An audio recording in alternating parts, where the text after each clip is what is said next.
Hello there. My name is Moy with my co-host Corey. We are The Real Guys, and this is The Real Show with 2 E's.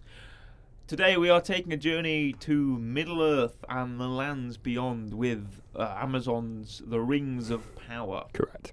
As always, I'm accompanied by my co-host Corey. How are you doing today, Corey? I'm doing very well, thank you. As regular, you can find us on not only our video version on YouTube, our YouTube channel, The Real Show, Real with 2 E's, but also on Amazon, Spotify, podcast, anywhere you get your podcast, Google Podcasts, we're there. You can listen to us. You can listen to this very episode on The Rings of Power, on Amazon's The Rings of Power. Yes, you can The also series find... has come to a conclusion. It's finished. On my birthday. Yep. On October 14th, the last episode came out. I watched it on my birthday. Oh, it was like a birthday present. Was It it? was like a little gift. Yeah. Was it a good gift? Well, let's get into it. Let's see what we think. Open us up, Corey. What was your? I understand. Before we started recording, yes. You told me you'd done a little bit of research. Yeah. You'd done a little bit of. I a little bit of boop was boop research curious on this. on some lore tidbits. Law tidbit. Well, give us time for Corey's lore tidbits, everybody. Okay. Law tidbits with Corey. Thank you. Okay. Spoilers. Rings of Power. If you've not seen it. It's spoilers, obviously spoilers for The Rings of Power. If you've not seen it, to go and watch it and then come back. Yeah. And then listen to this. So, cutting right to the end of the series. Boom. Everyone's Halbrand and Galadriel and Elrond and Gil-galad and Celebrimbor are in the forge. And they're making the rings, right? 3 rings get made. Yes. Which all have names and I've forgotten them. There's the fire ring, the air ring, the water. and water ring. One's called Nenya, which is the water one. I can't remember what it was. And I was curious, because someone in the comments was like, oh, what about all the other rings? The other rings of power, the 16 rings. The 16 rings. And I was like, oh, okay, let me do some research on what these 16 rings are. Now, this isn't necessarily taking place in it's deriving some stuff from the books. Second age Lord of the Rings. Some stuff is from the books. Some stuff is not from the books. So it's kind of like in a weird, separate canon from the written stuff, because the 16 rings canonically get made first before the 3 rings that are made in this TV show. Now, they apparently are going to be making the other 16 rings, but technically they should have been made first. Because what happens is, Sauron, who in this instance is Halbrand, who does come as a different alias. I've forgotten the name of him. I believe he's an elf who advises Celebrimbor. I know that from the Shadow of Mordor video games. Yep. What's the name? What does he use? Anatar.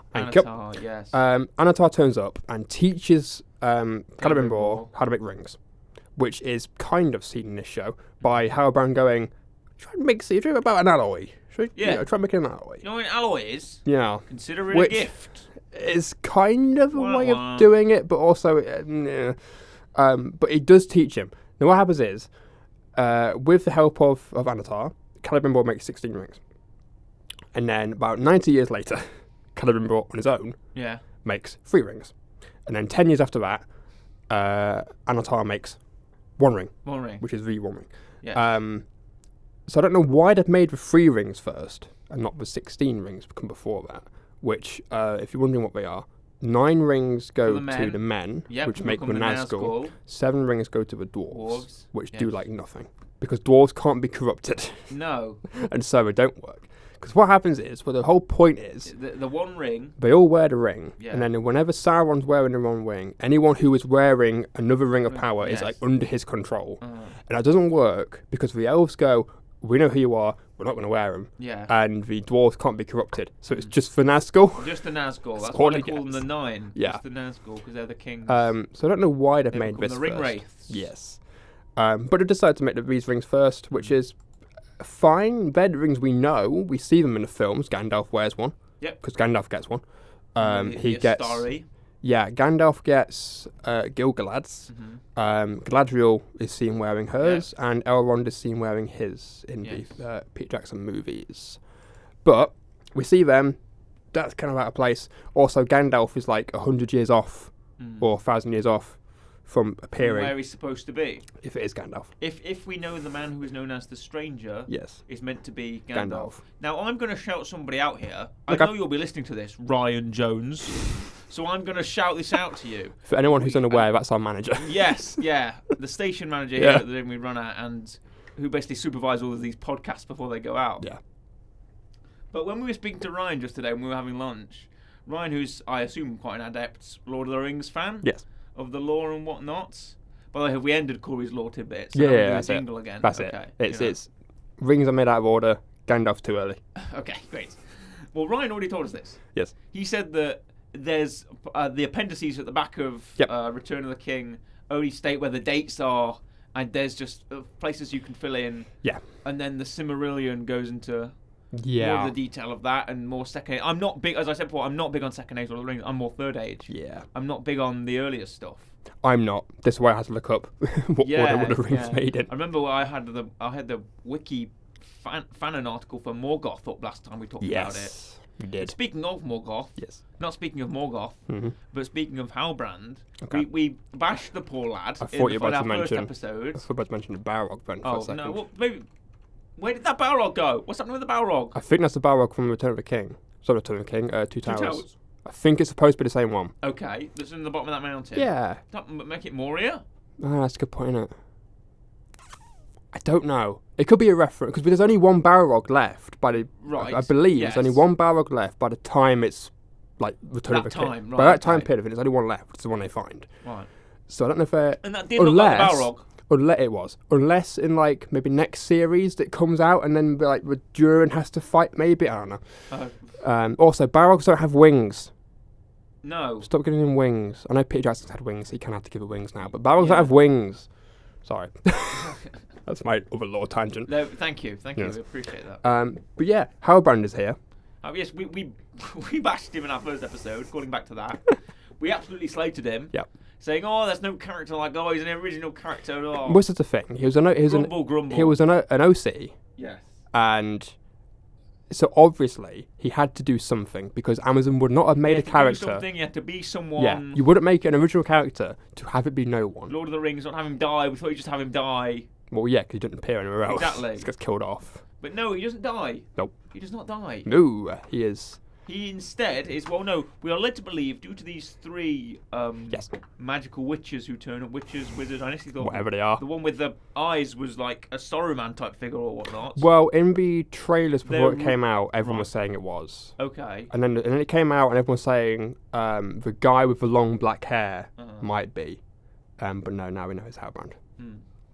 But yeah, then the three, they're Runish. So they're from Rune. Yeah. That's where the Easterlings are from. Yes. That's the Eastern Kingdom. They say they're from Rune and they want to take him to Rune. That's R-H-U-N. Yes. But they call the stranger Sauron. Yes. And they say, you have great power to control the fire and the earth, and you will render this world. However, we know that he's not Sauron because they get it wrong. Yes. He uses the staff. He uses the staff of the one they call, whatever she's called. Yeah. The one, the tall one with the white eyes. Yes. They use her staff to banish them, take them away. They dust them completely, all three. Yeah. And the stranger and Brandyfoot, what's her name? Nori? Yes. Nori Brandyfoot, who's a hobbit, who's a half-foot. Half-foot. Yes.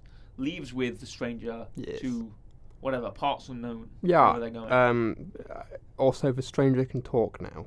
He can speak eloquently now. Yes. He sounds a lot like Gandalf. He sounds like a guy trying to talk like. Sounds like a guy trying to talk like Gandalf. Yeah. The point where he calls himself an Istari, which is a race of wizards that Gandalf and Saruman are a part of. Which very much narrows it down. Radagast and the Blue Wizards. Radagast, Blue. Maybe he's the Blue Wizard. It could be one of the two Blue Wizards. Perhaps. There is two of them. And we don't know who they are. And Ryan told us the news to me that there was something in one of Tolkien's letters where he details the Lord of the Rings, the lore and whatnot, that the Istari have visited Middle-earth before, but in different forms. Which would make sense of why he does not look like Ian McKellen. Yes. Or why he's arrived so soon. Yes. Because you say Gandalf doesn't turn up for another... It's a long while. Years. Yeah. But yeah, I mean, I like how we're just dissecting different parts and not actually talking about the whole series in general, which is how you know we love this series. Well, I think But we never really go episode to episode in these No. whole series breakdowns, do we? We No. just kind of talk about parts that are notable. I mean, yeah, Halbrand is a big part of this, which I guess they made and didn't call it Anatar because it would be obvious who it was. Yeah, Even though yeah. obviously it was anyway. I have heard some people say that what might happen is, I don't think it will happen now.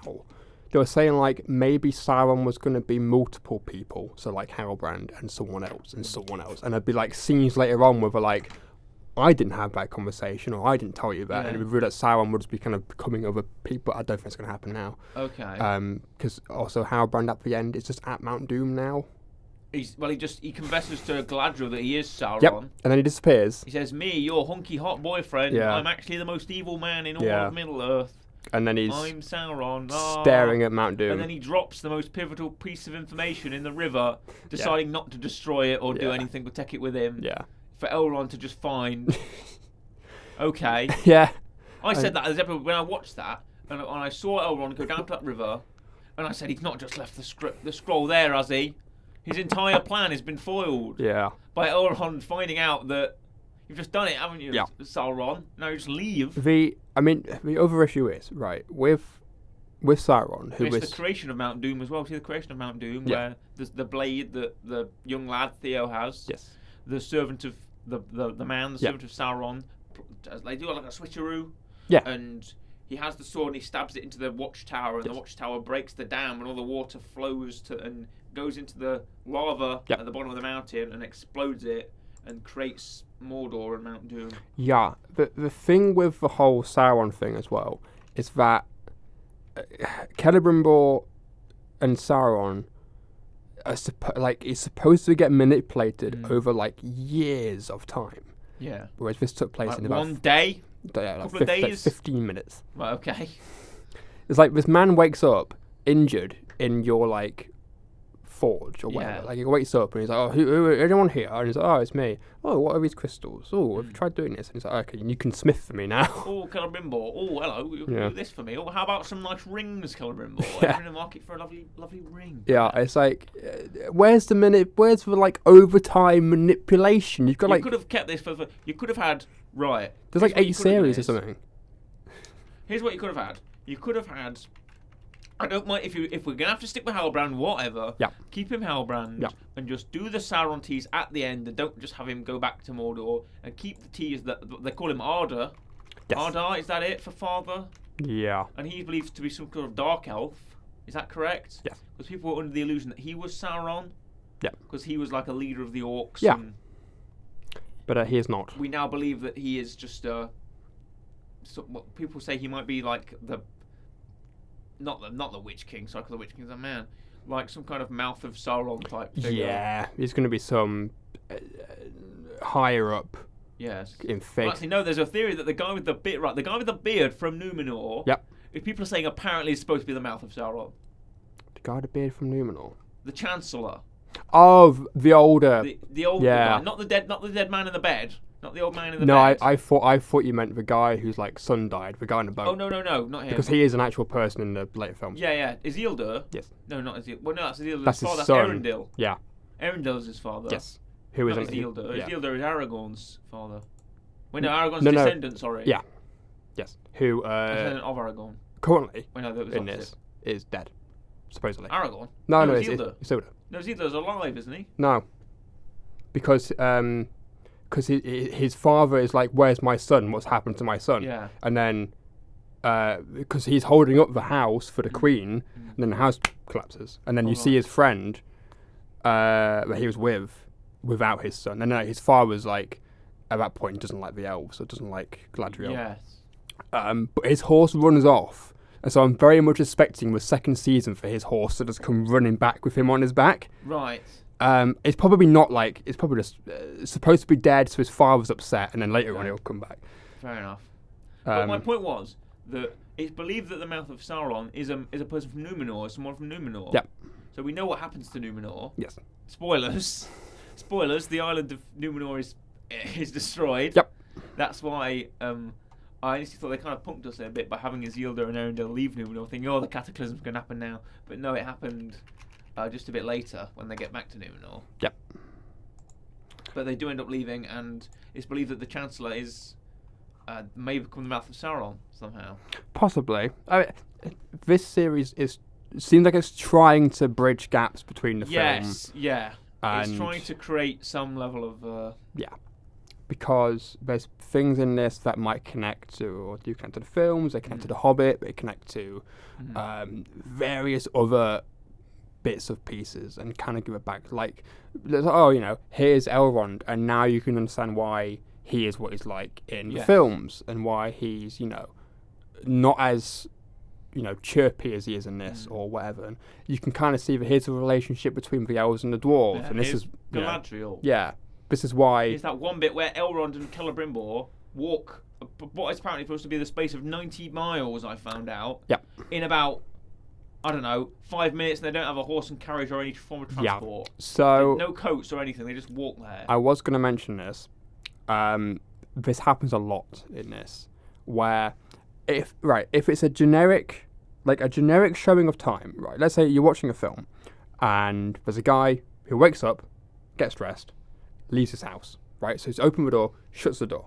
If it then cuts to him walking down the street, and then immediately after that cuts to him walking into a shop, you're going to assume the shop's 2 minutes away. Yeah. Because he just walked down the street. If it shows him getting on a bus, or a train, or a plane, it's far away, it's taking him ages to get there. Yeah. This film does not show anyone going anywhere. It's just, we're leaving, we're here now. And that's it. So it makes... It does. So it makes... I'm thinking about it now. So all that, because there's a part where, Galadriel's on the boat, and she's like, yes, I can see it. You will see it soon. Next thing, but it's there. And that's supposed to take, days to get there, but it's there. But it's there now. Is that what the horse thing was about? For for some reason, people had issue with Galadriel, and I think it's Halbrand, getting on the horses and riding away from the camp to go somewhere, and they just end up being there. Yeah. There's a lot of that in this. Also, when the guy puts the sword in the thing and he turns it, eventually the volcano goes boom, and Galadriel just survives. She just stands there, and it kind of goes, and then she's just there. She's fine. Well, I think it's because they have to cover they can't get it to be night all the time. The orcs. Yeah. The orcs won't live in the daylight because they're not Uruk-hai yet. Yes. Uruk-hai can go in the daylight. Yep. But orcs can't. So what they do is they have the man put the sword in the crucible or whatever, turn it, boom, all the water rushes to Mount Doom, blow up. Now it's not night, but it's there's so much ash. Yes. And atmospheric stuff from Mount Doom that it's covered it in night, so there's no sunlight. Correct. So the orcs can just be around wherever. Yes. To create their own space of land, as Arda said. Even though there are parts in this where the orcs have been out in sunlight and it's not seemed to be an issue. Yeah, but they're wearing hoods. Yeah, they are. I was watching someone... They're wearing cloaks. I was watching someone do it. But then there's a part where Arundel, that's the elf in it, and the love interest, I forgot her name. It's Arondir, isn't it? Yeah, so Arondir and Arundel is the father of Isildur. Yes. And the love interest, whose name I can't remember. I can't remember her name. But mum of the kid with the sword. Theo, yeah, his name. They escape, and the orcs can't leave the forest. No, they can't get out of the But forest. they're also wearing hoods. So why can't they leave the forest, but then the orcs can have a fight in the sunlight? Maybe the sun's really bright, and they can't. If it's the daylight sun, it's going to be really bright. And the orcs are like, I can't go out. It'll burn through me, or I have to keep, There is a lot of... there's something... If you're watching it casually, you probably won't realise. I've only realised because I've watched people review this, and I've gone, now because they've looked into it deeply, I've gone, The standouts for this series, however... Yes. Not only is the orcs, by the way. I really like their designs, their costumes, their fate, their sort of the masks, the orcs, spooky orc faces. They look all great. Yes. By the way, to confirm, Isildur, obviously in the story, isn't dead, but he's presumed to be dead currently. Right. But obviously he will return at some point. And we have the dwarves. Yes. Who are also an amazing standout of this as well. I love the dwarves in any media. Lord of the Rings dwarves. Elrond and Durin are the best part of this whole series. Yes, I love Durin. Durin is great, and his father, King Durin, is also absolutely amazing. They are the best part of the series. He is the fact that dwarf society and Durin is trying to be a progressive force for change. It's like, you can't change yourself. We've got to make sure we can survive. I don't want to Yep. Live the elves condemn the elves to death. Yep. And then his father, but we must. It is dwarf tradition. Yes. We cannot help anyone. We must help ourselves first. You will remember your place in our family, Dorin. Yes. It's very much the highlight of the 5 different stories we have going on. A lot of stories. You've got the dwarves. They've got Galadriel's. You've got Galadriel. You've Elrond and Celebrimbor. Yeah. And You've got Arondir and that kind of whole thing. You've got the Half-Foots. Not even talked about them. Not even talked about the Half-Foots really. yet. They're taking their caravan around, and Nori's dealing with the stranger and her friend. I want to say her name's Poppy. I think her name's Poppy. I believe you're correct. And her dad, who's got the wonky leg. Dad's got a wonky leg. Then there's Lenny Henry. Lenny Henry. He's called he's called Barbuck, isn't he? Something like that. And he's got a big beard, and they've all got Irish accents. He's also got a big book. Maybe yes. Big He book. gets. I was wondering for the fact where Lenny Henry gets his character gets Sadok. Okay, Sadok. So Sadok And it is Poppy, gets. by the way. Okay, thank you. I thought it was. Sadok gets injured, Yes. and then he's sitting on this log, and he goes, "I just want to watch the sun come up one more time." Yeah. And they all sit together, and I thought that was a nice moment. That was a nice. It was piece a of- nice moment. It was very good. The one thing I didn't like about that is Sadok gets hit in the chest. by a knife. Yeah. Yeah. And then helps them fight them off. 5 minutes later, he's up. And then he's then he's back. Yeah. He's like, "Oh, I can't do it anymore. I can't go on anymore." Now, don't get me wrong. Adrenaline, I've heard, is a hell of a thing, and it can Yes. keep you going. So I'm not going to put it against them. He's a little man, though. Maybe he's Yeah. not. Maybe he's got more than the average man. But no, Lenny Henry's great. The Half-Foots love Lenny Henry. are okay. Always nice to see him. It's always weird that the cast of this, I don't really know them from much. We mentioned this last I time. know the guy that plays Arondir. He's been in The Mandalorian before. Yes. The guy that plays Elrond has been in little bits and pieces. I think the guy that plays Elrond was in Game of He Thrones. was. Yeah. Playing another young version, like young Ned Stark. Yeah. I obviously know Lenny Henry. Yep. I've stayed in the premiere before. Then I don't think I remember anyone else. No. I don't think I recognise anyone else. I thought I recognised Celebrimbor from something, but it wasn't actually him. It was You someone else. see, I'm looking at him now. I saw Celebrimbor and I thought that is a recognisable face. Yes. But I'm looking at what he's been in now. And you don't think so? No. I was like, I've seen him in something. Well, he must be a very well-known actor. Yeah. No idea. Shout out to whoever actually does play Celebrimbor. He has it's Charles Edwards. Charles Edwards. Shout out to you, Has Charles a- Edwards. A recognisable face, but Recognisable face. Not been in much. no. Oh, Sonic. So, oh wow. That's, Who did he in Sonic? is in the game. Oh, those are Oh, the he's in film. the game. What was his name again? Charles Edwards. Yeah. I know who it was. Charles. And I know Celebrimbor from Shadow of Mordor and Shadow Yeah, of War. so Great Lord of the Rings games. Those. Yes. Have you ever played any of them? Played either? Played the both of first them? one. Oh, the first one's great. It's really amazing. Oh, who was a It's who was a producer Oh, what? on Sonic? On which one? The film. First one. The first film. The first ever game. First film. Oh, Why? maybe he does both. Oh no, it's not. It's a 2013 Sonic. Oh, why are we going into the Sonic lore all of a sudden? What was there? Was there a Sonic thing in 2013? I don't know. Anyway. Oh, Sonic 2013. Yeah. I've never heard of that before. No, Celebrimbor is. I wasn't too familiar with him. People said he was too old. Around that time. So I've seen artwork. Right. Now I don't know if it's official, actual canon illustrations, Okay. or if it's an Alan Lee situation where he's just read the books and gone, this is my interpretation. Okay. I've seen artwork of Celebrimbor, and from what I can gather, Celebrimbor is a young man with long hair, and he's ripped Yes. because he's a blacksmith. Ripped in Shadow of Mordor as well. Yeah, and so it doesn't quite fit that. Everyone's ripped in Shadow of Mordor. Everyone's ripped in Lord of the Rings and has long hair. So Except for maybe the orcs, they're just a bit fat. Yeah. So Okay. maybe they wanted him to stand out from all the long-haired Old man. Yeah. men in the series. But yeah, it's. I didn't mind it. To be fair, I didn't look at that and go, To be fair, I think in terms of the characters, I don't mind Celebrimbor. I don't mind the elves in general. Galadriel's character is a bit... Gil-galad is perfect. Gil-galad's great. Gil-galad is exactly the level of haughty elven bureaucracy, Yes. elven bureaucrat you could get. Yes. Like, you cannot get a better guy for Gil-galad. He is exactly Gil-galad. Gil-galad's great. Everyone else is a bit... Everyone I don't mind. Because Gil-galad, in a way, feels like sort of Elrond. He feels Yeah. like sort of Thranduil from The Hobbit, Yes. in a way. Where he is so trapped in his belief, the same as Durin, the same as King Durin. Yep. And if there was a message for any of this, it's that obviously the people in charge don't have a clue.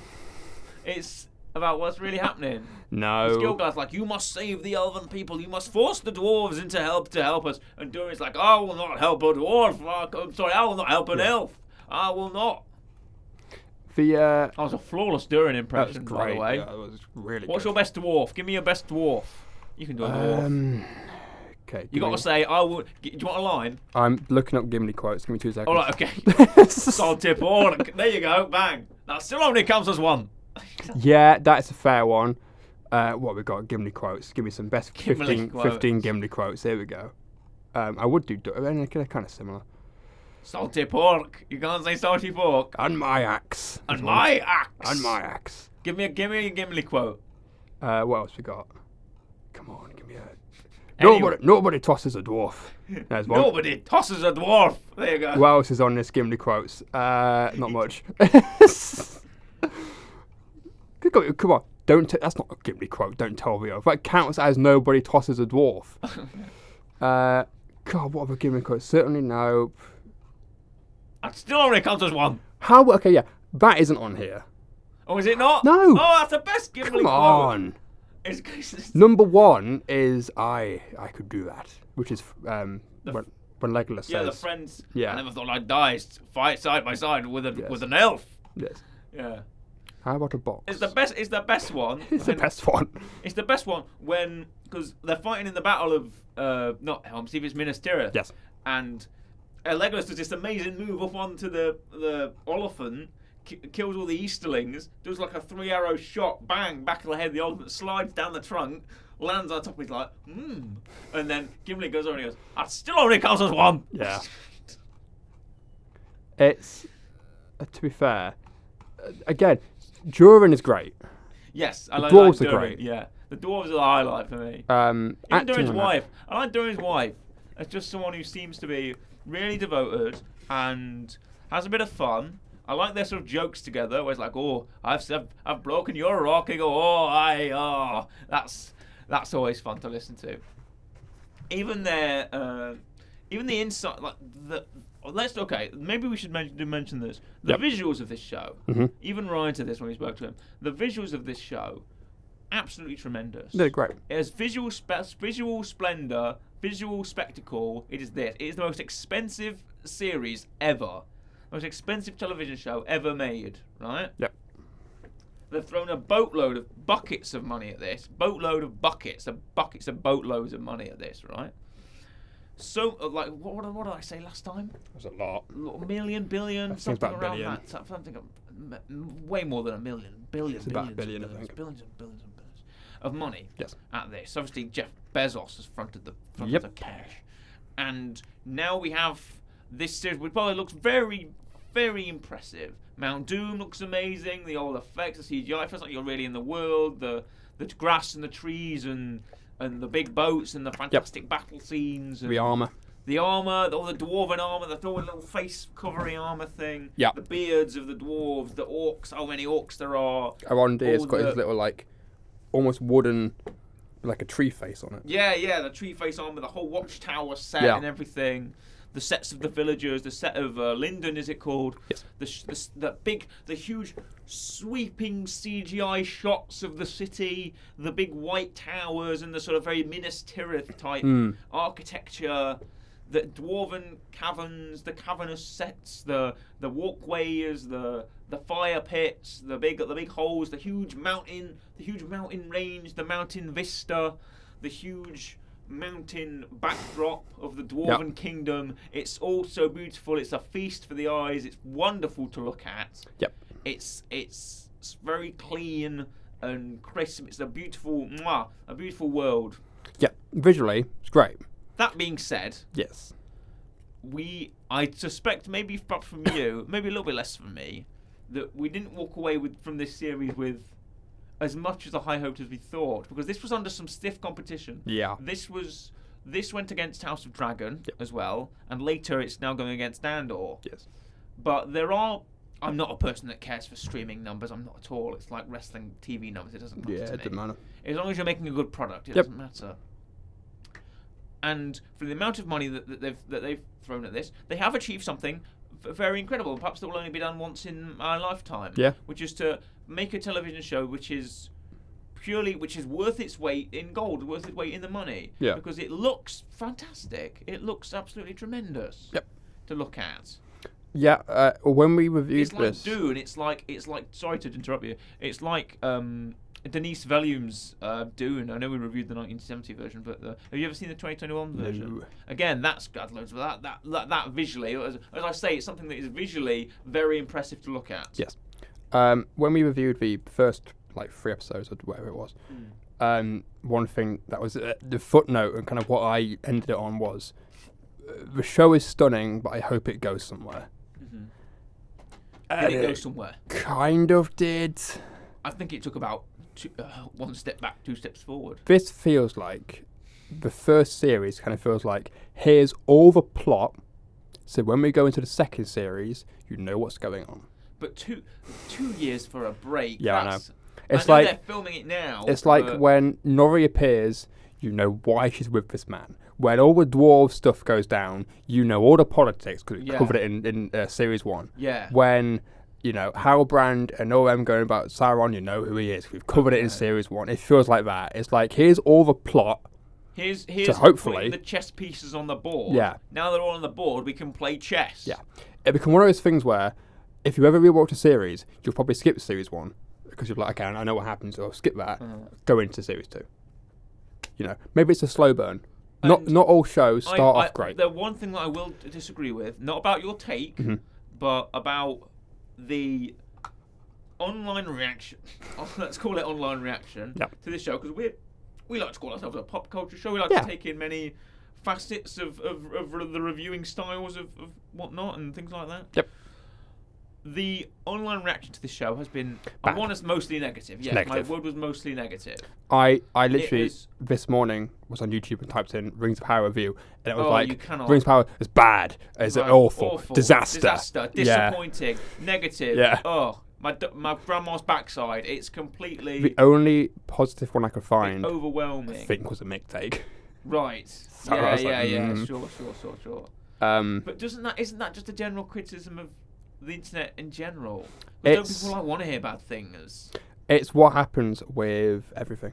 Again, we mentioned this the first time. It happened with the Star Wars sequels. Yeah. Because everyone who's like a die-hard fan is like, that's wrong, or this isn't, like the first trilogy. Oh God, I wish if those people were around when the sequels actually came out. Goodness me. Yeah. God help you. It's the same thing. If they were around when the sequels came out. Yeah.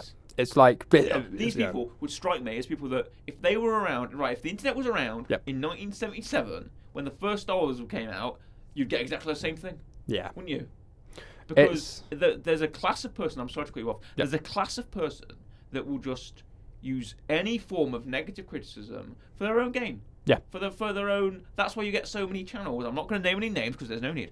That's why you get so many channels on YouTube, so many social media sites that just seem to thrive off continuous bad criticism. Yes. I've seen it for basically everything that comes out nowadays that's in the public eye or in pop culture in any form. I'm sorry. You get it a lot because everyone's going to go, oh, this isn't Peter Jackson. And you had it with The Hobbit. Everyone's like, this isn't Lord of the Rings. But it's like, it's not. It's for Hobbit. It's a different thing. Rings of Power is a different thing. They did have it with The Hobbit. I remember that, actually. Yeah. The Hobbit. They did have it with The Hobbit. I remember it, actually. That's the bunny version. Yeah. The Hobbit. There's a film called Hobbit, actually, wasn't there? Okay. Yeah, CGI bunny in it. CGI rabbit. But no, you get it all the time. The villain was a big Easter chicken. But it's like, it's not going to be the same because it's a different story. Like, there's not going to be a battle in every single episode of this because there's not a war. Perhaps people were expecting. Well, yeah, but there's not a war going on. That's why the Battle of the Five Armies felt so clustered, because the first Hobbit film, people were disappointed by. Yeah. Where's Aragorn? That was said. It's like it was the Lord of the Rings trilogy is set during the War of the Ring, which Yeah. is why there's always stuff going on. there is not a war happening here. There's a war about to happen. So you're going to get a lot of politics, a lot of talking. Yeah. There's not going to be many fights. Not yet, anyway. And it happens all the time. The only criticism I have of this show, only major one, is there's a scene in episode 5 or 6 where Galadriel is like supposed to be teaching these people how to fight, right? And so she ends up just like showing off, like always. Oh god, I remember that. Yeah, They're on which is like Numenor. blocking all these like other soldiers' shots and taking them down. How are you teaching them anything?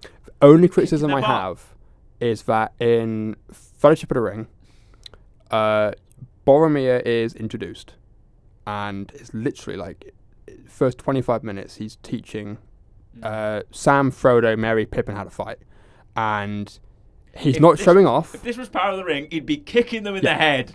He'd be just stomping them like, oh, do that, Pippin, oh, I'm teaching you. But he's not showing off. He'd be doing karate moves and like spinning Sam around 360 and like snapping his neck or something, you know.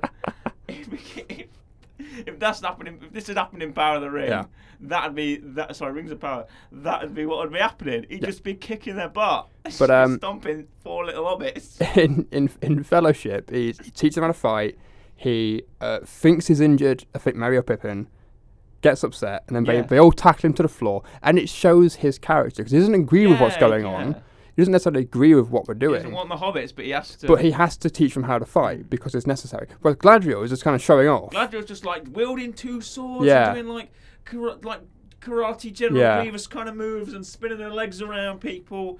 And is that really necessary? That's my only criticism. Is like actually no, 2 things. Okay. Sorry to pick on Galadriel. I'm sorry, Galadriel, but. There's a scene where she's in the prison, and Halbrand's in the prison. Yes, he is. Do you know what this is? And the Chancellor arrives, and he comes to, right, we're letting you out. We are letting you go back to, oh, God, I forgot the name. Is it Vorond, the Elfland? Yeah.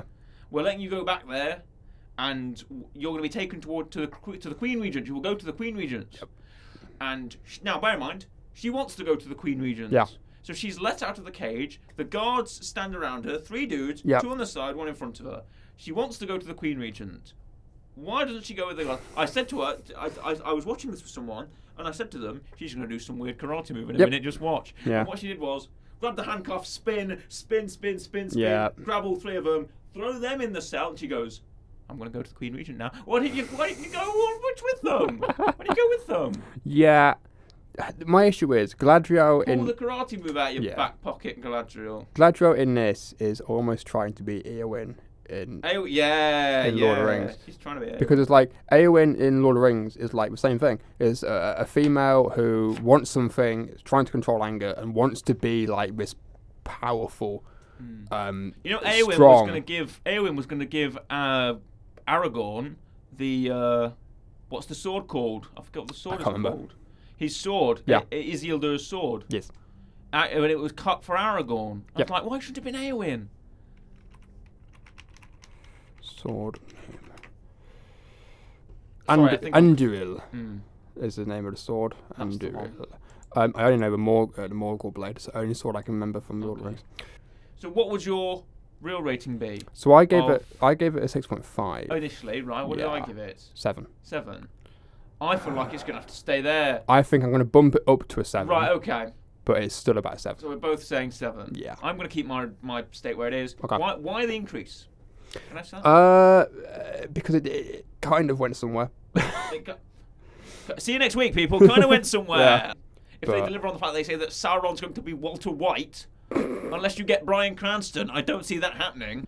So, and then give it a couple of years and we'll get a sequel. We'll get a sequel series. Better call Gil-galad. Better call. What's the orc's name? What's the orc's? Oh God, what's his name? Not Morgoth's the name of the other guy. Yeah. It's oh God, what's the big orc's name? Not Azog. He's the one from The Hobbit. Gothmog. There you go. Ah, okay. Gothmog. There we go. Better call Gothmog. Better call Gothmog. Give us it right now. That's what I want to see. So the weekly rec, Corey. Yep. What have you got lined up? So, I've been trying to figure out what to do for weekly rec because last time for His Power it was me, and I recommended The Last Goodbye by Billy Boyd and Icy Fire by Ed Sheeran from The Hobbit. We also very vaguely talked about Video of Everix briefly. And I was kind of going, what do I recommend? Because again, I don't want to recommend Return of the King or any of Peter Jackson because you've already seen it. If you want to see it, you would have seen it. I was like, I know what's coming. I was like, well, I could recommend the books. I love The Hobbit, so I could recommend The Hobbit as a book. Because The Hobbit's better than this. And the book is even better than this. And I was like, I don't know what to recommend. And so I thought, you know what, let's do something a bit more out of the box. So for the first time, and again, kind of mentioned it last time in Rings of Power, I'm going to recommend something that we've not recommended before. Okay. Which we've recommended other people before, like other people's content before. Yes. We have never recommended another podcast before. Okay. So I'm going to recommend another podcast. Here we I'm go. going to Wonder what recommend. this is. Should we say it together? Could you have guessed? I'm going to recommend the Friendship Onion, which is Billy Boyd and Don Monaghan. Yes, we remembered it this time. Is he lost? I know. We are, everybody. I know that. Is he lost? Because they did have a good podcast. Yeah, love Don Monaghan, love Billy Boyd. How many episodes did you know? There's oh God. It's just a kind of, they call it the Friendship Onion. There's less than us. They have. I think. Is there? We outmatch them. I think I'm more Don Monaghan than you are Billy Boyd. I sing, obviously. I'm a music. You are a good singer, exactly. Yeah, I'm the musical person. How many episodes is there? Friendship Onion, Spotify. Tell me, Spotify. Will you tell me? I don't know if what episode. We're on Spotify. You can listen to us if you want. October. Oh, they released one a couple of days ago. Nice. Very nice. I think, do we have more than that? Yeah. Ooh, it's close, actually. Well, we recently reached that 2-year anniversary. Yes, we have so about... congratulations to us. 90-something episodes. Okay, well, maybe we'll hit 100. Who knows? Maybe. What will you give? Can you rate the Friendship Onion? If I had level of like watchability. They joined May 3rd, 2021, right. So we outdo them by a year. Nice. So what will you rate the Friendship Onion? 9.5. No, what? Whoa. Because I can't give it a 10. Nice, big. Otherwise, big here, we'd have to do an episode of the Friendship review of Friendship Onion. Let's review another podcast. That would be a weird thing, wouldn't it? It would be. So a 9.5. We have a 9.5. Excellent. It's That's great. a very high rating. I don't think that's one of the highest we've had for a while, I'd say. Rare to we see over 9.5. Yes. So go watch them. Go and listen They or do. watch. They do videos as well. Various different stuff. So go and listen or watch to the Friendship Onion. Yes, available everywhere. We hope you enjoyed our review of the Rings of Power, Lord of the Rings of Power. It is a goodbye from me, goodbye, and a goodbye from Corey. Goodbye.